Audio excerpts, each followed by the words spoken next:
What if the plainest strand of pearls you own, the one you have decided is costume, the one you would not even bother to insure, is the single most valuable thing in your jewellery box? A woman in Lancashire had one of those. It sold for £78,000. Most old pearls are worth very little, and I am going to be honest with you about that all the way down this list. But a small number of them are worth 100 times what a new strand costs, and the difference comes down to one date, one measurement, and one thing you can check tonight without spending a dime. Let us see if the one in your drawer qualifies. Here is the thing nobody explained to your mother when she was handed those pearls. In 1893, a Japanese noodle seller's son named Kokichi Mikamoto grew the first cultured pearl. He patented the spherical process in 1916. By 1930, the natural pearl market had collapsed. Cultured pearls came in at up to a tenth of the price of Gulf naturals, and pearl diving in Bahrain ended as a commercial trade inside a single generation. So the strand in your drawer sits on one side of that collapse or the other. If it was strung before roughly 1920, it is almost certainly natural. After about 1935, it is almost certainly cultured. That is the whole fault line, and it is worth a factor of 100. You did not know that, neither did your mother, neither did the appraiser at the mall, and neither did the man at the estate sale who offered you $40. This is not a failure of intelligence. Nobody teaches this. It is not in any of the places a woman would reasonably look: small at the clasp, larger toward the centre, cream-coloured, and honestly a little yellow with age. Most women look at that yellowing and assume the strand is finished. Fair enough, it looks tired. But look closer at the graduation itself. Hand graduating a strand meant matching each pearl to its neighbour by hand. And before culturing that meant sorting through thousands of wild oysters. In September, Roseberry's London put a 19th century natural pearl necklace up with a top estimate of £8,000. It realised £31,440. Here is the part that costs people money. Go find the clasp and hold the strand up under a bright lamp with the pearls hanging free. Look at where each pearl meets the silk. If you can see a distinct chalky white line at the drill hole with a thin skin over it, that skin is the nacre on a bead. If the drill hole looks like it goes down through the same material all the way, you may very well be holding the real thing. I will not pretend the yellowing helps. It does not. But I have watched women throw out strands that a lab would have certified, and once it is scrapped for the clasp gold, that grandmother's 40 years of wearing it are simply gone. One pearl, no diamonds around it, no signature, no box. It reads as a confirmation gift or a 50th birthday token, and it gets valued at nothing because there is nothing around it to value. Now here is what the trade knows that the counter clerk does not. Sotheby's calls natural pearls over 10mm rare and highly desirable, and puts individual pearls between about $1,000 and more than $10,000. In April 2014, Bonhams sold a ring holding one 11.5mm natural pearl for £30,000, 10 times its upper estimate. So measure it. Not guess, measure.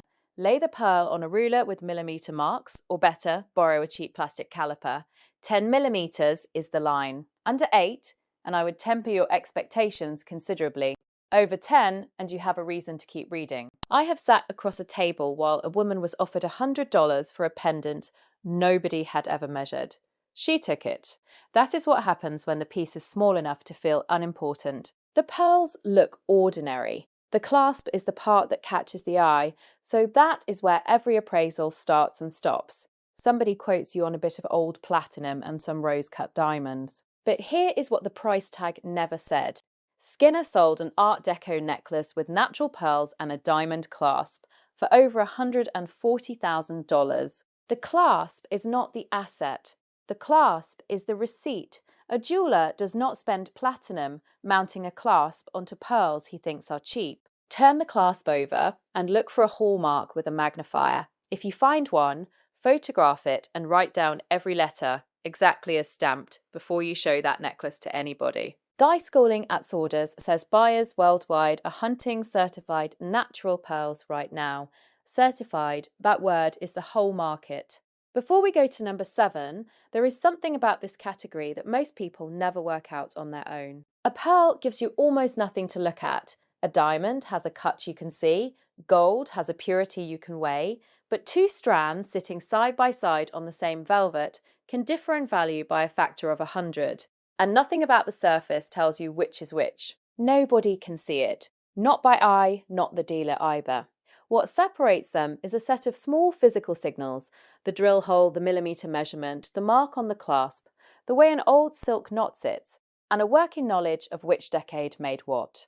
That is the reason I put the whole of it into a guide called the Appraiser's Playbook: the marks, the measurements, and the quiet tells that people inside the trade use when they are buying for themselves rather than for you.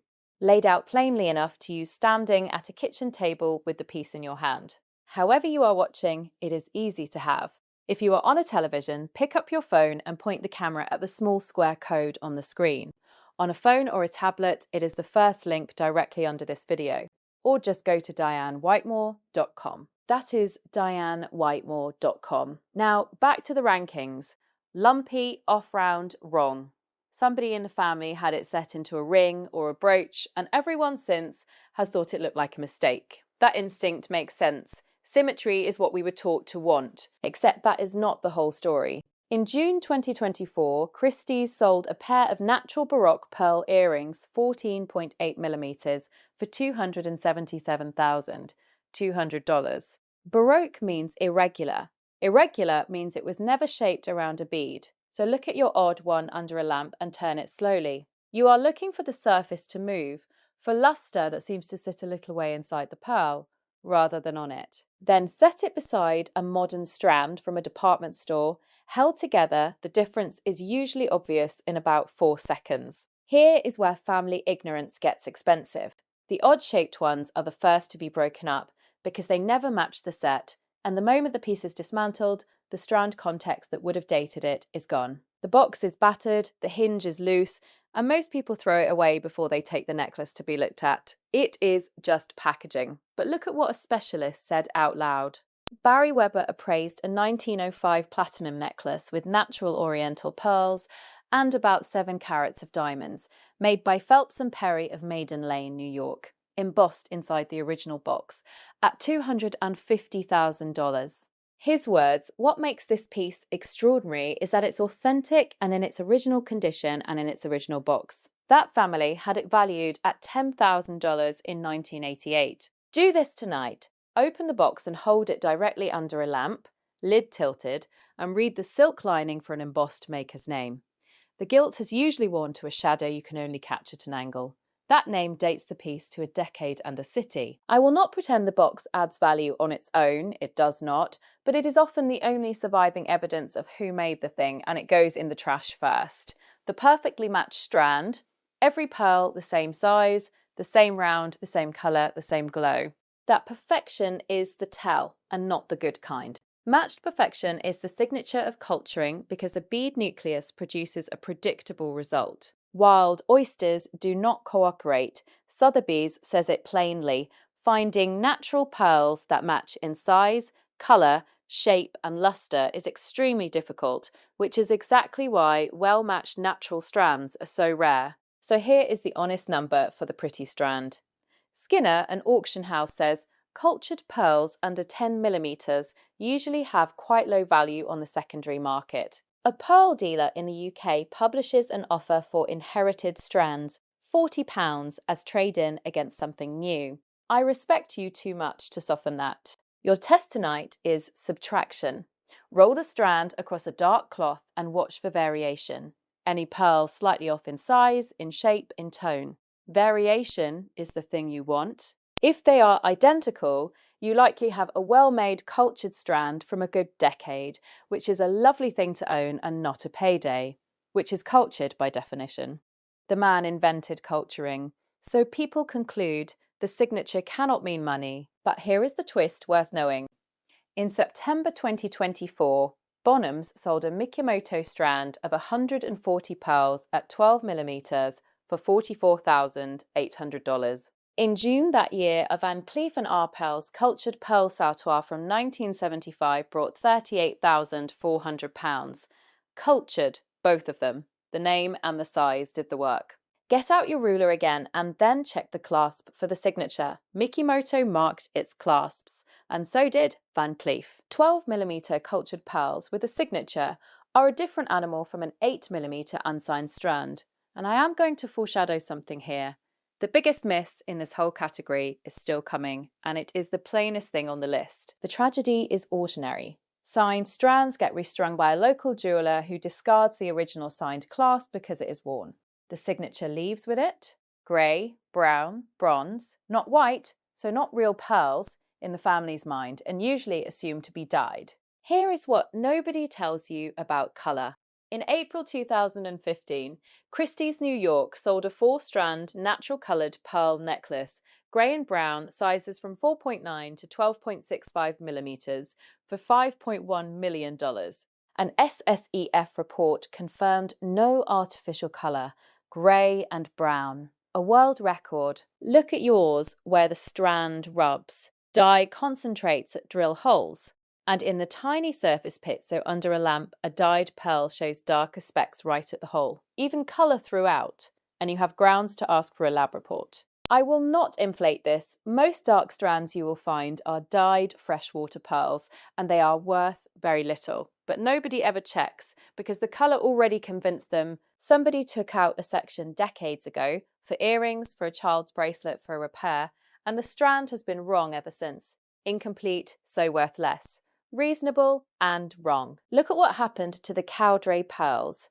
Originally 42 pearls, shortened to 38 after 1937, then later restrung back to 42 using the very pearls that had been made into earrings. That necklace sold at Sotheby's Hong Kong in October 2015 for $5.3 million, up from $3.3 million at Christie's in 2012. So go and find the rest. Open every box, every envelope, every tissue-wrapped bundle in the drawer, and lay everything on a white towel. That pair of stud earrings from the same grandmother may be your missing section. Reunited pearls are worth more than the sum of the two pieces, because matching is the entire game.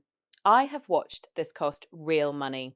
The earrings get sold separately at the estate sale for nothing on the same afternoon. No clasp worth mentioning, no box, no story except that it was your mother's and it has been at the bottom of the drawer since the funeral. This is the one most of you own. And this is the one that costs people the most money of all, in both directions. Because it goes wrong two ways. Some women throw it out or take $40 for it, and it was natural. Far more women carry a cultured strand around for years, convinced it is a retirement fund, and it is worth $300. Both women lost something, and neither one was careless. They simply had no way to tell. Here is the system underneath every item on this list. There is no expert eye. The GIA determines natural from cultured by X-ray, real-time microradiography. And what the film shows is the entire answer. A natural pearl is concentric rings all the way down, and a cultured pearl has a solid bead at the centre, with nacre wrapped around it.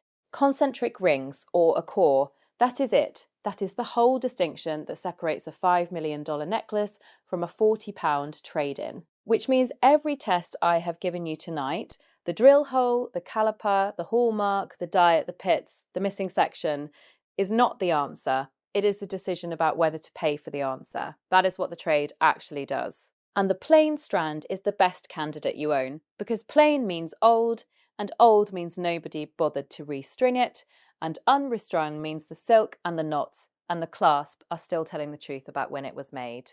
Kevin Xavian appraised an 1875 graduated natural strand at $5,000 to $7,000. His description of them was simple. They come out of the ocean, and man had nothing to do with the formation of them. 5,000, not 5 million. Natural is not a jackpot word. Size and matching do the work.